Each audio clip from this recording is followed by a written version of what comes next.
Hello everyone, welcome to our channel Tech Thrust. इस video के माध्यम से हम देखने वाले हैं आरआरबी ग्रेड टेक्नीशियन थर्ड का प्रैक्टिस सेट देखेंगे, जो कि प्रैक्टिस सेट नंबर हो जाएगा मेरा आज 23 हो जाएगा। आज आपको जो है total practice set 25 practice set है, पूरा अपलोड करा दिया जाएगा। और देखिए, इससे जो है आपका एग्जाम में क्वेश्चन देखने को मिल रहे हैं। जैसा कि एग्ज़ाम अभी रेलवे टेक्नीशियन का चल रहा है, तो इस बुक से जो क्वेश्चन, बहुत सारे क्वेश्चन देखने को मिल रहे हैं।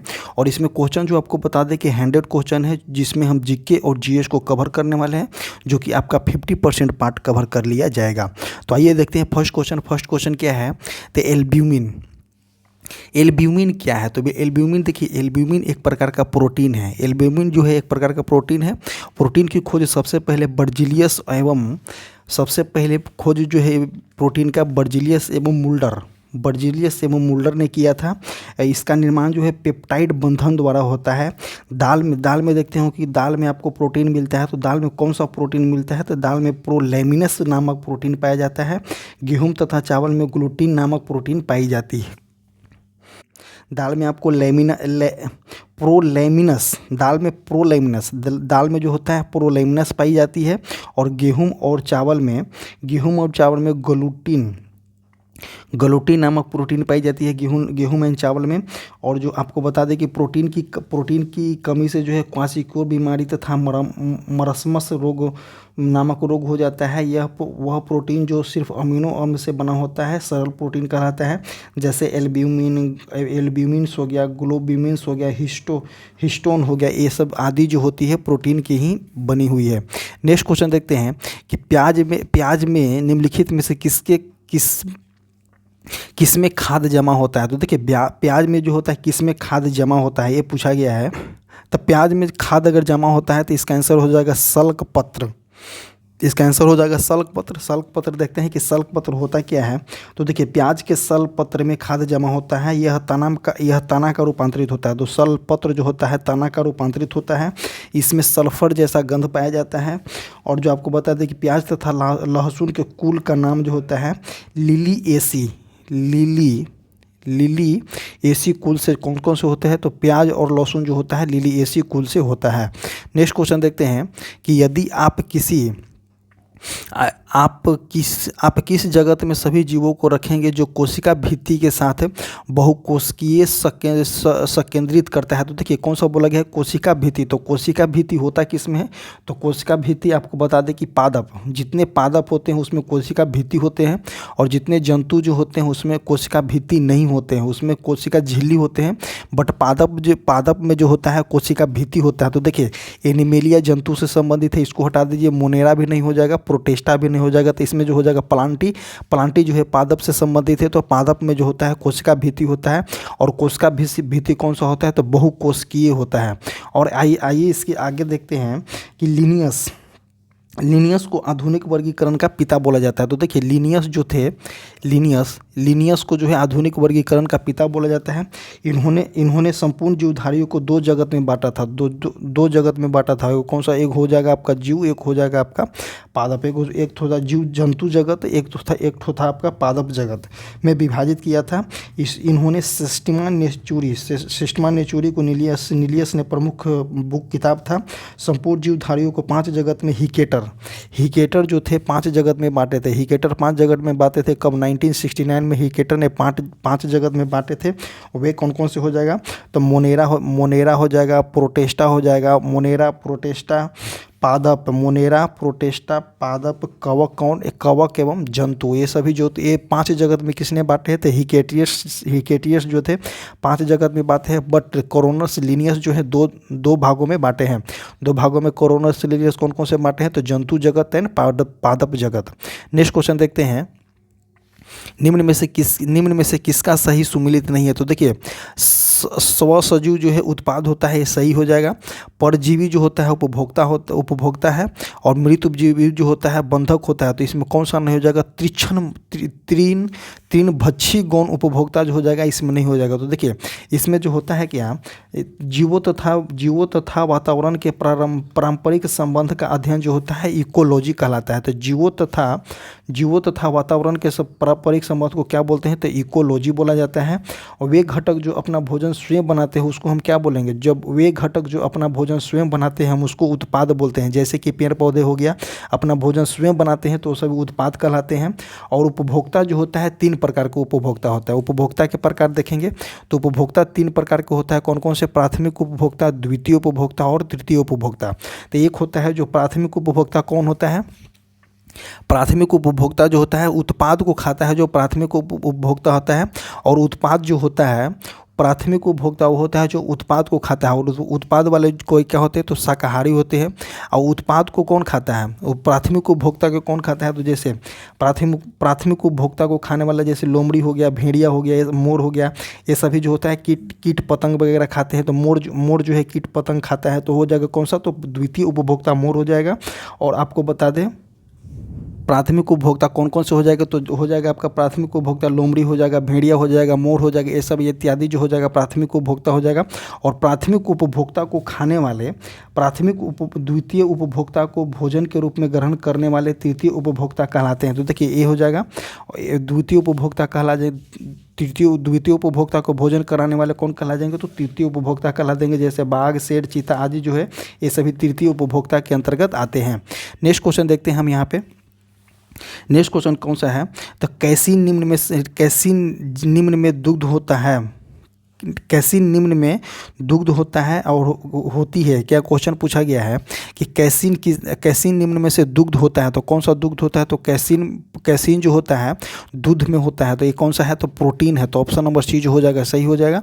नेक्स्ट क्वेश्चन देखते हैं कि पौधे में वाइट बड रोग किसकी कमी से कारण होता है। तो देखिए पौधे में वाइट बड रोग किसकी कमी के कारण होता है, तो जस्ता की कमी के कारण होता है पौधे में वाइट बड रोग। और आपको बता दें कि आम और बैगन में लिटिल लीफ रोग भी जो होता है जिंक की कमी के कारण होता है।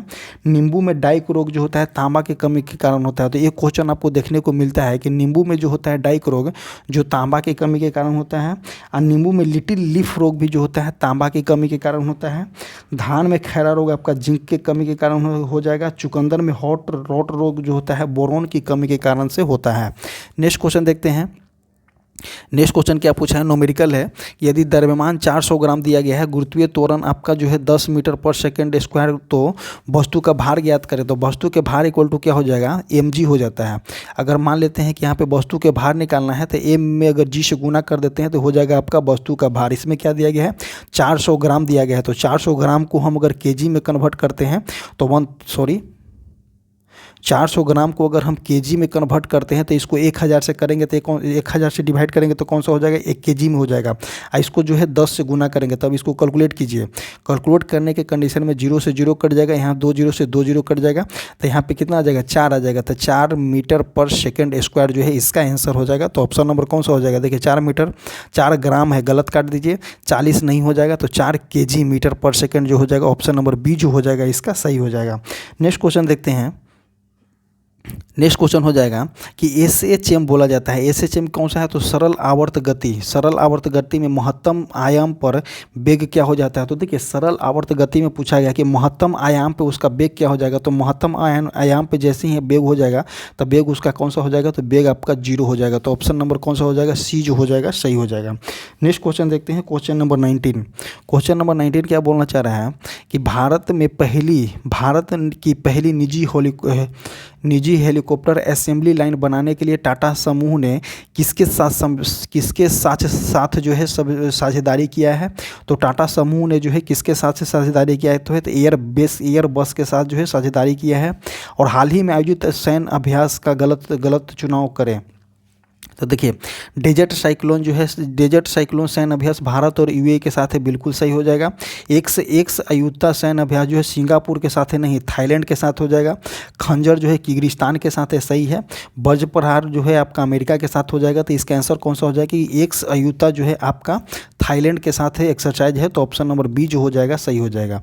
नेक्स्ट क्वेश्चन देखते हैं, क्वेश्चन नंबर 21 क्या बोलना चाह रहा है कि यदि कोई वस्तु पृथ्वी की ओर मुक्त रूप से गिरती है तब वस्तु की गति क्या हो जाती है। तो देखिए कोई वस्तु जो होती है मुक्त रूप से पृथ्वी की ओर गिरती है तो उस कंडीशन में वस्तु की गति जो होता है एक विमीय हो जाता है। कौन सा हो जाता है, तो एक विमीय हो जाता है। वस्तु सरल एक बिमीय हो जाता है। वस्तु सरल रेखा के पथ पर गति करता है, तो इसका आंसर कौन सा हो जाएगा? एक बिमीय हो जाएगा। एक बिमीय इसीलिए हो जाता है कि वस्तु जो होती है एक सरल रेखा पे गति करती है। जब वस्तु एक सरल रेखा पे गति करेगी तो वो कौन सा हो जाएगा? एक बिमीय हो जाएगा। वृत्तीय गति एवं प्रक्षेप गति जो होता है द्विगति होता है। जब एक सरल रेखा पे गति करती है, देखिए इसमें डायरेक्ट दे दिया गया है कि जब कोई वस्तु जो है मुक्त रूप से गिरती है तो वो एक सरल रेखा में गति करती है। जब वो एक सरल रेखा में गति करेगी तो एक बिमीय हो जाएगा। जब अगर वो वृत्तीय गति करेगी तो उसमें कौन सा हो जाएगा? द्विबिमीय हो जाएगा। द्विबिमीय हो जाएगा, 2D हो जाएगा। और हवा में इलेक्ट्रॉन की गति एवं हवाई जहाज की गति जो होता है त्रिय गति होते हैं। तो देखिए हवा में जब इलेक्ट्रॉन की गति पूछा गया है एवं हवाई जहाज की गति जो होता है त्रिविमीय होता है। तो इसको ध्यान दीजिएगा। अगर जो है वस्तु ऊपर की ओर मुक्त अवस्था से गिर रही है तो एक डायमेंशन हो जाएगा। अगर जो वस्तु जो है वृत्तीय गति के पथ पे कर रही है तो 2D हो जाएगा। और जो हवा में अगर हेलीकॉप्टर चल रही है या वायुयान चल रही है और हवा में मुक्त इलेक्ट्रॉन है तो उसकी गति जो होती है 3D होती है। तो इसी में पूछा गया है कि कौन सा? तो ये हो जाएगा आपका एक बिमीय गति हो जाएगा। देखिए नया क्वेश्चन देखने को मिल रहा है, बट आपको जो है क्वेश्चन डेफिनेटली एग्जाम में इस तरह से क्वेश्चन देखने को मिल रहे हैं। नेक्स्ट क्वेश्चन देखते हैं कि AgNO3 plus ZnNO3 plus Ag यह कौन सा अभिक्रिया है? तो देखिए इसमें कौन सा अभिक्रिया है? इसमें देखिए AgNO3 है। AgNO3 Ag को जो है विस्थापित कर दे रहा है। Ag को जो है विस्थापित कर दे रहा है कि कौन सा? तो Zn हो जाए। Zn जो है Ag को विस्थापित कर रहा है। जैसे AgNO3 यहाँ पे है, लेकिन यहाँ पे कौन सा 2Ag जो है इसको विस्थापित कर दे रहा है। तो कौन सा अभिक्रिया हो जाएगा? यहाँ पे विस्थापन अभिक्रिया हो जाएगा। विस्थापन अभिक्रिया हम कहते किसको हैं? जैसे देखिए यहाँ पे बताते हैं आपको पहले कि कौन कौन से विस्थापन अभिक्रिया का क्रोनोलॉजी ऑर्डर है। तो देखिए potassium, sodium, calcium, magnesium, aluminium हो जाएगा। एल्युमिनियम के बाद जिंक हो जाएगा। जिंक के बाद आपका हो जाएगा Fe हो जाएगा। Fe के बाद हो जाएगा Pb हो जाएगा। Pb के बाद H हो जाएगा। H के बाद आपका Hg हो जाएगा। Hg के बाद आप देखते हैं Hg के बाद Ag हो जाएगा। उसके बाद आपका हो जाएगा Cu हो जाएगा। Hg के बाद हाइड्रोजन के बाद हो जाएगा यहाँ पे Cu हो जाएगा। हाइड्रोजन Cu, उसके बाद Cu के बाद Hg हो जाएगा। उसके बाद Ag हो जाएगा। उसके बाद Au हो जाएगा। तो देखिए यहाँ पे क्या पूछा गया है कि Zn को विस्थापित की Zn जो है Ag को विस्थापित कर दे रहा है। तो देखिए Zn यहाँ पे कहाँ है? तो Zn यहाँ पे है और Ag यहाँ पे है। तो देखिए ये दोनों Zn जो हो जाएगा ज़्यादा अभिक्रियाशील धातु है और Ag जो है कम अभिक्रियाशील धातु है। और सोना जो हो जाएगा उससे भी कम अभिक्रियाशील धातु हो जाएगा। तो देखिए ज़्यादा अभिक्रियाशील धातु जो होता है कम अभिक्रियाशील धातु को जो विस्थापित कर देता है तो वही कौन सा अभिक्रिया? विस्थापन अभिक्रिया कहलाता है। तो ऑप्शन नंबर ए जो हो जाएगा सही हो जाएगा। नेक्स्ट क्वेश्चन देखते हैं। नेक्स्ट क्वेश्चन यहाँ पे देखते हैं कि यदि एक उत्तल दर्पण की फोकस दूरी 15 सेंटीमीटर दिया गया है, इस दर्पण के अक्ष पर दर्पण से 10 सेंटीमीटर के दूर पर रखी प्रतिबिंब का स्थान कौन सा हो जाएगा? तो देखिए प्रतिबिंब का स्थान इसमें ज्ञात करना है। तो आइए देखते हैं इसको किस तरह से ज्ञात किया जाता है। क्या करना है? तो प्रतिबिंब का स्थान ज्ञात करना है। कौन सा दर्पण है? तो सबसे पहले आपको बता दें कि दर्पण हो जाएगा आपका उत्तल दर्पण हो जाएगा। तो उत्तल दर्पण के जो होता है बाहरी भाग जो होता है कालीन किया रहता है। तो देखिए उत्तल दर्पण के अगर चिन्ह परिपाटी के पास जाएंगे आप तो देखिए इसमें कौन सा फोकस, तो फोकस उत्तल दर्पण में कौन सा होता है? तो उत्तल दर्पण में फोकस जो होता है पॉजिटिव होता है। तो पॉजिटिव 15 सेंटीमीटर दिया गया है। यह दर्पण के अक्ष पर दर्पण से 10 सेंटीमीटर की दूर पर रखी वस्तु, तो ये उत्तल दर्पण में U जो होता है नेगेटिव होता है। और कौन सा है आपका V पूछना है, तो V इसमें कौन सा होता है? तो V भी नेगेटिव होता है। इसको पहले याद कीजिएगा। आगे देखते हैं कि कौन सा दर्पण पूछा गया है। तो 1/V प्लस 1/U बराबर 1/F दिया गया है। तो देखिए हमको निकालना कौन सा है? तो हमको जो है V का वैल्यू निकालना है। तो 1/V बराबर क्या हो जाएगा? 1/F। 1/V बराबर क्या हो जाएगा? 1/F। 1/F का वैल्यू कितना है? 1/15 है। माइनस 1/U है। तो U का वैल्यू कितना है? आपका 10 है। अब जब हम इसको कैलकुलेट करेंगे तो कितना LCM हो जाएगा आपका 30। तो 15 दूनी 30, यहाँ पे हो जाएगा 3। यहाँ पे कौन सा हो जाएगा? यहाँ पे U आकर के कौन सा हो जाएगा? तो पॉजिटिव हो जाएगा। तो पॉजिटिव तो 5/30 हो जाएगा। कितना? 6 हो जाएगा। तो 6 कौन सा हो जाएगा? 6 जो हो जाएगा आपका V जो हो जाएगा यहाँ पे F पॉजिटिव, U सिर्फ माइनस होता है, यहाँ पे भी जो हो जाएगा पॉजिटिव हो जाएगा। तो देखिए क्योंकि यहाँ पे भी पॉजिटिव आया 6, तो यहाँ पे 6 सेंटीमीटर आंसर हो जाएगा।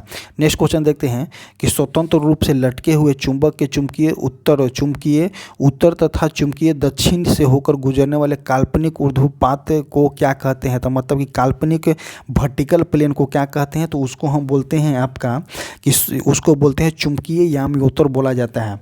चुंबकीय याम्योत्तर उसको बोलता है पृथ्वी के उत्तरी तथा दक्षिणी ध्रुव से गुजरने वाले भौगोलिक याम्योत्तर कहलाते हैं। अब पृथ्वी के भौगोलिक याम्योत्तर एवं चुंबकीय याम्योत्तर के बीच कोण के दिक्पात एंगल ऑफ डिक्लेरेशन कहते हैं, जिसका मान लगभग 18 डिग्री होता है। पृथ्वी का कुल चुंबकीय क्षेत्र पृथ्वी के चुंबकीय क्षेत्र का क्षैतिज घटक से जितना कोण बनाती है उसे नमन कोण कहते हैं। पृथ्वी के विषुवत रेखा पर नमन कोण का मान जो होता है 0 डिग्री होता है, और जो आपका ध्रुव पे जो होता है नमन कोण का मान होता है 90 डिग्री। एक क्वेश्चन जो देखिए पृथ्वी के ध्रुव पर कहाँ पूछा गया था, पृथ्वी के विषुवत रेखा पे नमन कोण का मान 0 डिग्री होता है, और ध्रुव पे जो होता है इसका पृथ्वी के ध्रुव पे होता है नमन कोण का मान जो होता है 90 डिग्री होता है। एक क्वेश्चन जो है पूछा गया, क्वेश्चन रेलवे में है। नेक्स्ट क्वेश्चन देखते हैं कि 350 न्यूटन का बल जो है 350 न्यूटन का बल 500 केजी के द्रव्यमान पर लगाया जाता है, तो इस स्थिति में वस्तु में उत्पन्न त्वरण पूछा गया। तो देखिए त्वरण निकालने के लिए एक होता है आपका न्यूटन के द्वितीय गति के नियम से जो है हम न्यूटन के द्वितीय गति से नियम से बल का फॉर्मूला हम लिखते हैं। तो देखिए F इक्वल टू क्या होता है, एम ए होता है। तो देखिए ये फॉर्मूला हो जाएगा F equal to M A. F का वैल्यू कितना दिया गया है 350 दिया गया है, और आपका जो है ए का वैल्यू 500 ग्राम दिया गया है। कितना 500 ग्राम दिया गया है एम का वैल्यू। तो 0 से 0 काट दीजिए, 7 × 5 = 35, तो कितना हो जाएगा 7/10 हो गया। तो कितना 0.7 कौन सा हो जाएगा मीटर पर सेकेंड स्क्वायर हो जाएगा। तो देखिए मीटर पर सेकेंड नहीं हो जाएगा, मीटर पर सेकेंड नहीं हो जाएगा, मीटर सेकेंड नहीं हो जाएगा, यहाँ पे 0.7 मीटर सेकेंड स्क्वायर है, इसमें ये भी नहीं हो जाएगा, मीटर पर सेकेंड स्क्वायर हो जाएगा। ऑप्शन नंबर डी जो हो जाएगा सही हो जाएगा। नेक्स्ट क्वेश्चन देखते हैं कि जब प्रकाश निर्वात में गमन करता है तो उसके साथ जुड़े विद्युत क्षेत्र व चुंबकीय क्षेत्र पर क्या प्रभाव पड़ता है। तो देखिए जब प्रकाश जो है निर्वात में गमन करता है तो उसके साथ जुड़े विद्युत क्षेत्र व चुंबकीय क्षेत्र पर क्या प्रभाव पड़ेगा। तो विद्युत क्षेत्र और चुंबकीय क्षेत्र पर क्या प्रभाव पड़ेगा, तो दोनों का औसत मान जो होता है आपका 0 हो जाता है। नेक्स्ट क्वेश्चन देखते हैं, निम्न में से कौन सा गैस के लिए कथन सत्य है। तो देखिए गैस जो होता है ठंडे होकर फैलता है, बिल्कुल गलत हो जाएगा। गैस जब ठंडा होता है तो उस कंडीशन में जो होता है गैस जो होता है ठंडा होकर के सिकुड़ता है। अगर ज़्यादा ठंडा हो जाता है गैस तो द्रव बन जाता है। इसी को याद कीजिएगा कि गैस जो होता है ठंडा होकर के फैलता नहीं है। गैस जब भी ठंडा हो जाएगा तो वो सिकुड़ जाएगा। गैस ठंडा होने के क्रम में सिकुड़ता है, और ज़्यादा सिकुड़ जाने के कारण जो ज़्यादा जब सिकुड़ता है तो हो जाता है कौन सा द्रव हो जाता है। जैसे कि आप देखते होंगे गैस में, जैसे सिलेंडर देखते होंगे घरेलू सिलेंडर में, तो उसमें जो गैस जो होता है उसमें द्रव कंडीशन में होता है। बस जैसे ही उसको बाहर निकलता है तो वो होता है लिक्विड कंडीशन में। जब उसको ज़्यादा प्रेशर पर जब कीजिएगा ना तो वो कंप्रेस हो जाता है। कंप्रेस होने के कंडीशन में जो है द्रव बन जाता है। नेक्स्ट देखेंगे इसमें कि गैसों का न तो निश्चित आकार होता है न ही निश्चित आयतन होता है। तो देखिए ये तो बिल्कुल सही हो जाएगा। गैस का न निश्चित आकार होता है न आयतन होता है। गैस तेजी से विसरित होता है, ये भी सही हो जाता है कि गैस तेजी से विसरित होता है। गैस जिस पात्र में रखा जाता है उस पात्र को घेर लेता है, ये भी सही हो जाता है। तो देखिए आपको बताते हैं कि वह वस्तु जिसका द्रव्यमान आयतन कठोरता घनत्व एवं जिसे हमारे ज्ञान इंद्रियों द्वारा अनुभव किया जाता है पदार्थ कहलाता है। ठीक है, भौगोलिक वर्गीकरण के आधार पर जो है पदार्थ को 5 भागों में बांटा गया है। वे पदार्थ कौन कौन से हो जाएगा, तो ठोस हो जाएगा, ठोस, द्रव, गैस, उसके बाद प्लाज्मा हो जाएगा। प्लाज्मा के बाद आपको देखते हैं कि बोस आइंस्टाइन हो जाएगा। तो देखिए ठोस कहते हैं किसको हैं, जिसका आकार और आयतन दोनों जो होता है निश्चित होता है। द्रव किसको कहते हैं, जिसका आकार निश्चित होता है बट आयतन निश्चित नहीं होता है। और गैस किसको कहते हैं, जिसका आकार और आयतन दोनों निश्चित नहीं होता है। और प्लाज्मा किसको कहते हैं, जिसको यह उच्च तापमान पे पाया जाता है प्लाज्मा। और जो बोस आइंस्टाइन किसको कहते हैं, तो ये निम्न तापमान पे पाया जाता है, तो इसको हम बोस आइंस्टाइन बोलते हैं। नेक्स्ट क्वेश्चन देखते हैं कि पराबैंगनी अल्ट्रावायलेट क्षति से पादपों की रक्षा करने वाला निम्न में से कौन सा वर्णक है। तो देखिए इसमें वर्णक कौन सा हो जाएगा, तो इसको हो जाएगा फाइकोसाइनिन, इसका आंसर हो जाएगा।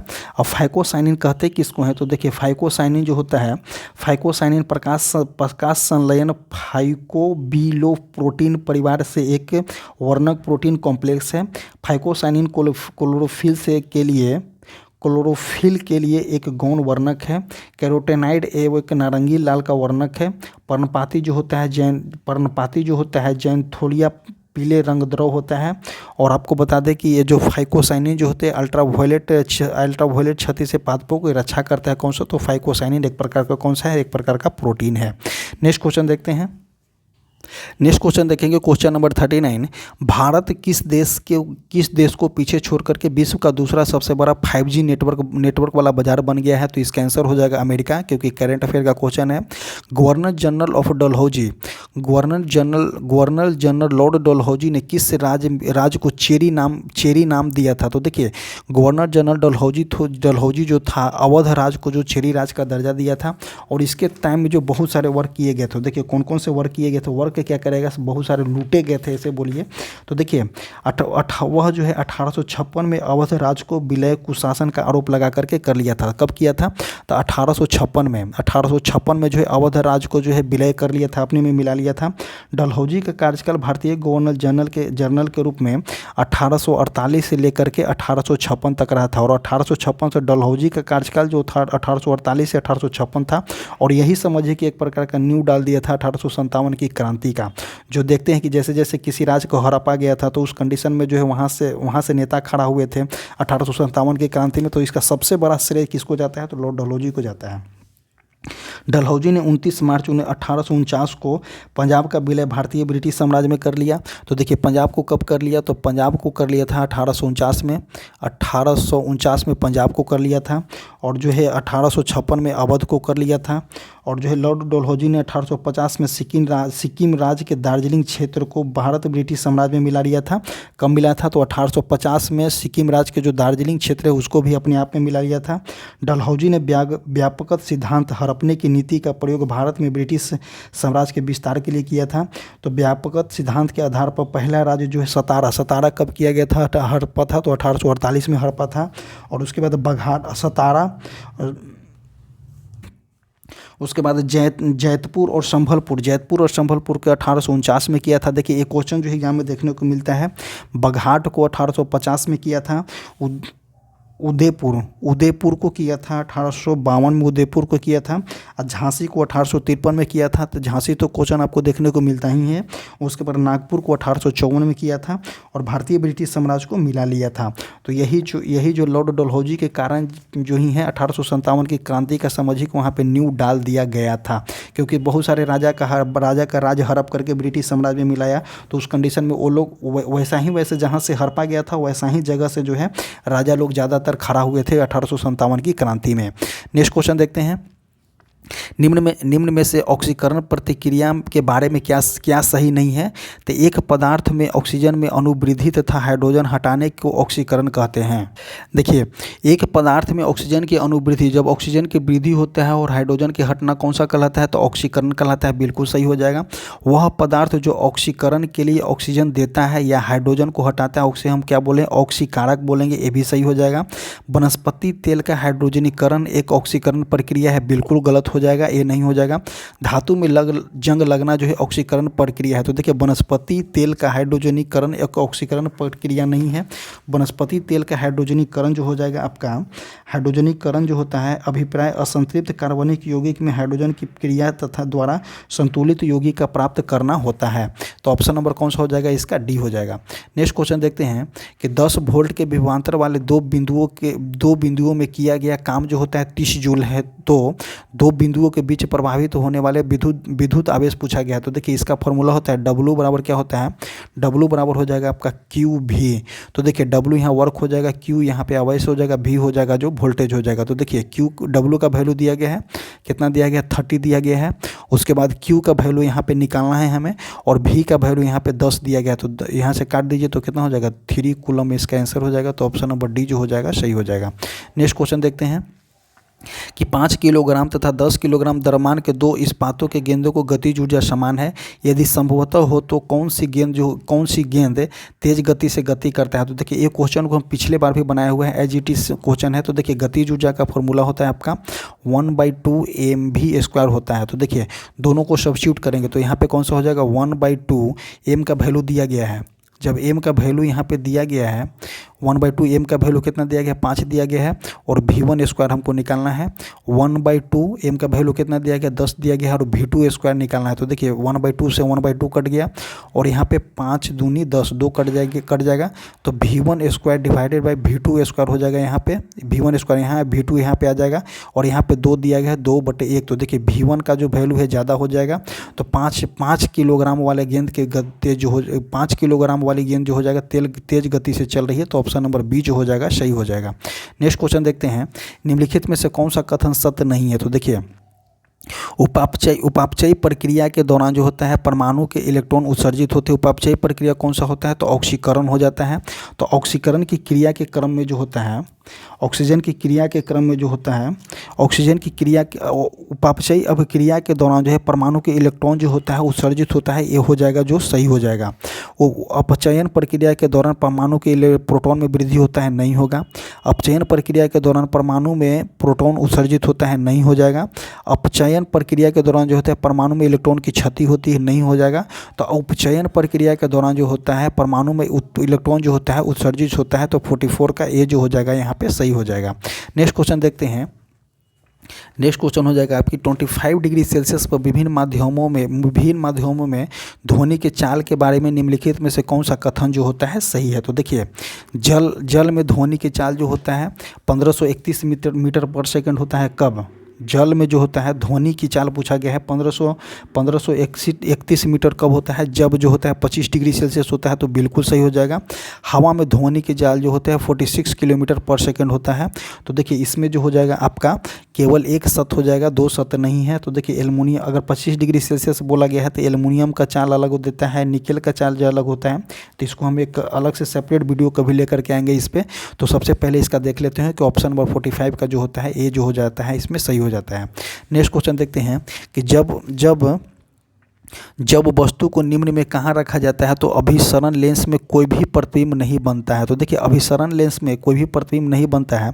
तो कहने का मतलब कि अभिसरण लेंस किसको बोलेंगे तो हम तो देखिए अवतल दर्पण को अभिसरण लेंस बोलेंगे, उत्तल लेंस को अभिसरण लेंस बोलेंगे। तो उस कंडीशन में कोई भी प्रतिबिंब नहीं बनेगा। कहाँ नहीं बनेगा, जब ऑप्टिकल सेंटर पे अगर प्रकाशीय बिंदु पे केंद्र पे जो अगर वस्तु रखा जाता है तो वहाँ पे प्रतिबिंब नहीं बनेगा। 46 का ए हो जाएगा जो सही हो जाएगा।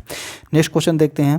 क्वेश्चन नंबर हो जाएगा आपका 47 नंबर क्या बोलना चाह रहा है, पास और दूर की वस्तुएं को देखने के लिए मानव की अनुकूल की विशेषता की जाती है। तो देखिए पास और जो होता है पास और दूर की वस्तु को देखने के लिए हमें जो होता है आँख के जो होता है सिलेरी मांसपेशियाँ जो होता है उसको एकोमोडेशन सामंजस्य बना होता है। तो देखिए इसमें निकट दृष्टि दोष नहीं हो जाएगा, वायु वृद्धि भी नहीं हो जाएगा, सुधार भी नहीं हो जाएगा। तो ऑप्शन नंबर 47 का जो हो जाएगा बी जो हो जाएगा यहाँ पे सही हो जाएगा।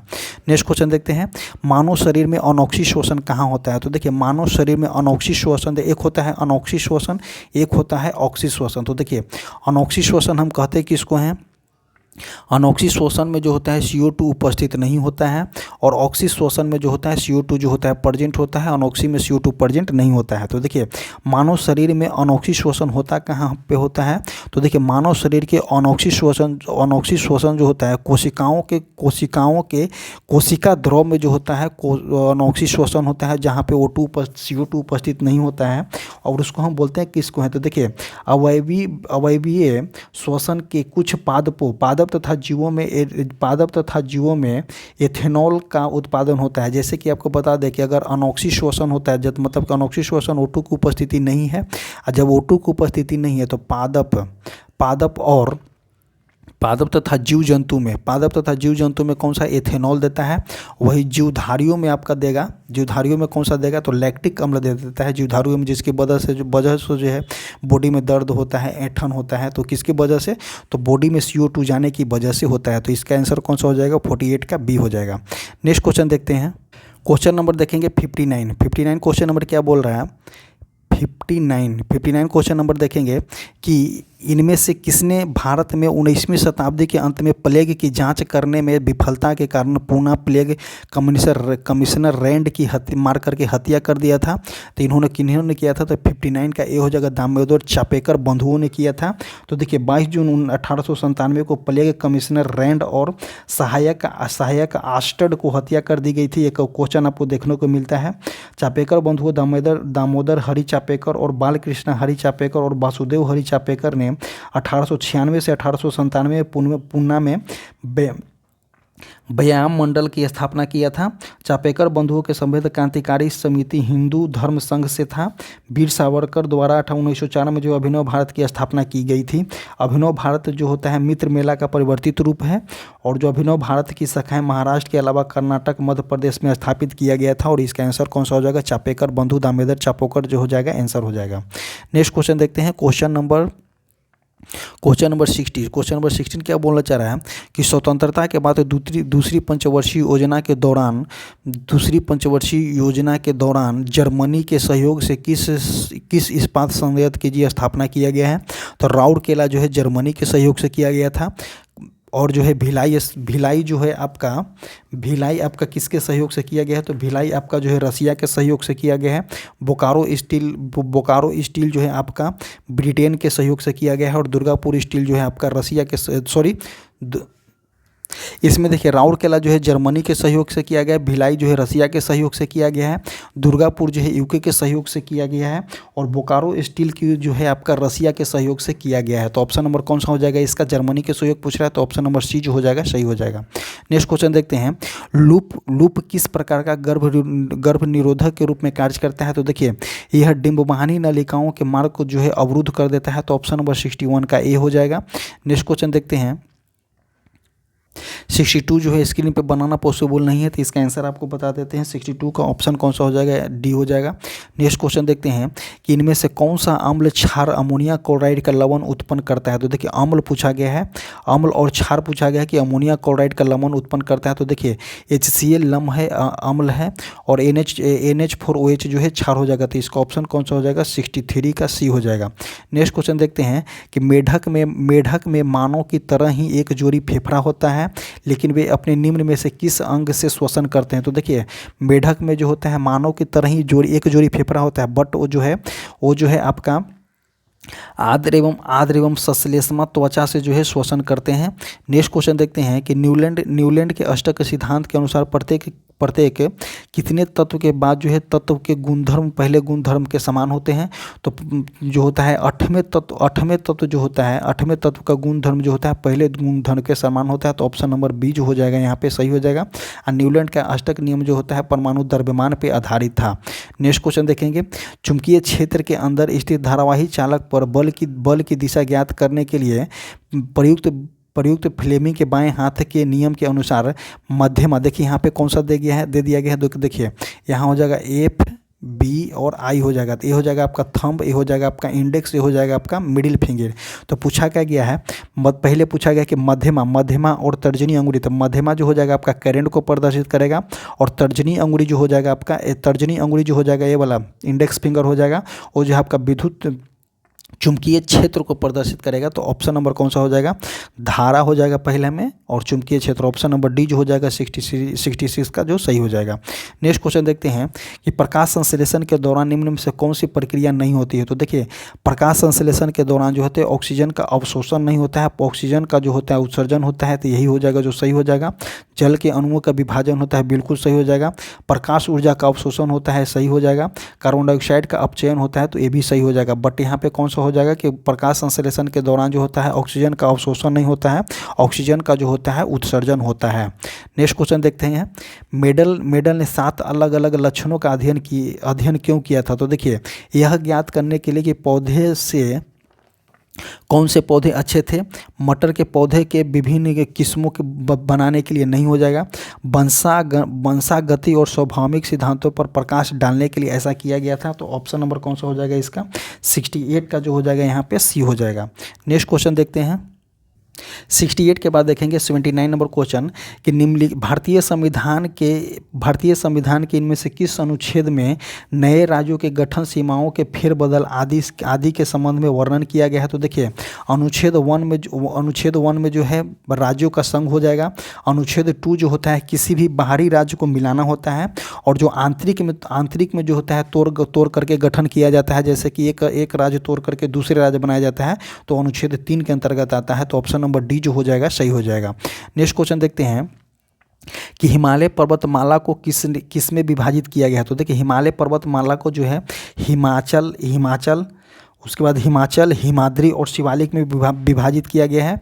एक होता है आपका, देखिए एक होता है आपका सिंधु, सतलज, काली, सिंधु सतलज,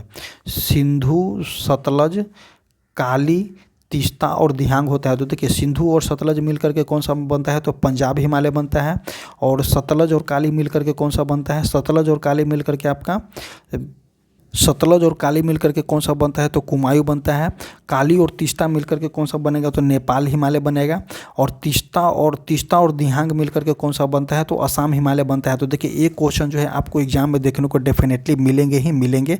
तो देखिए इस तरह से पूछ देता है कि सिंधु और सतलज मिलकर के कौन सा हिमालय बना है, तो पंजाब हिमालय हो जाएगा। इस तरह से आपको जो है बनाना होगा।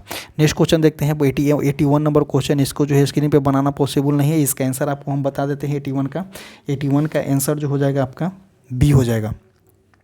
नेक्स्ट क्वेश्चन देखते हैं कि जब जल में डूबे हुए कुछ कंचों को देखने पर उसका वास्तविक आकार से बड़ा दिखाई देता है तो ऐसा इसलिए होता है क्योंकि जल एक के रूप में कार्य करता है। तो देखिए जल एक जो होता है उत्तल लेंस के रूप में कार्य करता है। तो ऑप्शन नंबर बी जो हो जाएगा सही हो जाएगा। नेक्स्ट क्वेश्चन देखते हैं कि फुटबॉल खेलते समय एक खिलाड़ी की अस्थि भंग हो जाती है। तो देखिए कितना एकदम क्रोनोलॉजी ऑर्डर कितना एकदम ट्रिकली क्वेश्चन दिया गया है इसमें कि फुटबॉल खेलते समय एक फुटबॉल खिलाड़ी का जो है अस्थि भंगर हो जाता है, मतलब कि हड्डी टूट जाता है, फ्रैक्चर हो जाता है।